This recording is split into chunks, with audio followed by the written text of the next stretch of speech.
Hello! Hi guys! అందరూ ఏం చేస్తున్నారు? ఈరోజు మా లంచ్ అయితే చామగడ్డలు, పచ్చి రొయ్యల పులుసు. ఎలా చేద్దామో చూద్దాం రండి. ఫస్ట్ షాజీరా వేసి, ఆనియన్స్ వేసేసి, పచ్చిమిర్చి, కరివేపాకు చూసారా మంచిగా బ్రౌన్ కలర్ వచ్చేసినాయి. ఇప్పుడు దీంట్లో అల్లం వెల్లుల్లిపాయ పేస్ట్ వేసి, కొంచెం పసుపు వేసి చక్కగా మగ్గనిద్దాం. ఇప్పుడు ఇందులో మన పచ్చిరొయ్యలు స్టీమ్ చేసేసిన పచ్చిరొయ్యలు ఉన్నాయి కదా, అవి అందులో వేసి చక్కగా ఒకసారి కలిపి, ఇప్పుడు పొట్టు తీసిన చామగడ్డలు పొట్టు తీయాలన్నమాట, ఉడకబెట్టకుండా పొట్టు తీయాలి. ఈ టిప్ చాలా బాగుంటుంది, దీనివల్ల టేస్ట్ కూడా బాగుంటుంది.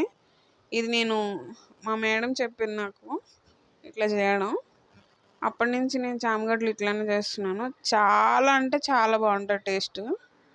చూడండి, ఇప్పుడు టమాటో ఉడకబెట్టిన ప్యూరీ వేసి, కొంచెం కారం, ధనియాల పొడి, కొద్ది గరం మసాలా, కొత్తిమీర వేసి చక్కగా కలిపేసిన తర్వాత చూసారా, ఈ విధంగా చింతపండు పులుసు పోయాలి కొంచెం.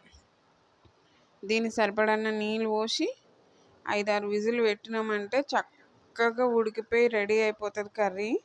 చూడండి ఎంత బాగుందో లుక్. ఇలా మీరు కూడా ట్రై చేయండి. ట్రై చేయడమే కాదు, మనం సబ్స్క్రైబ్ చేసుకోండి, మన ఛానల్ని ఫాలో అవ్వండి. చూడండి చక్కగా ఉడికిపోయింది కదా. Like and subscribe please.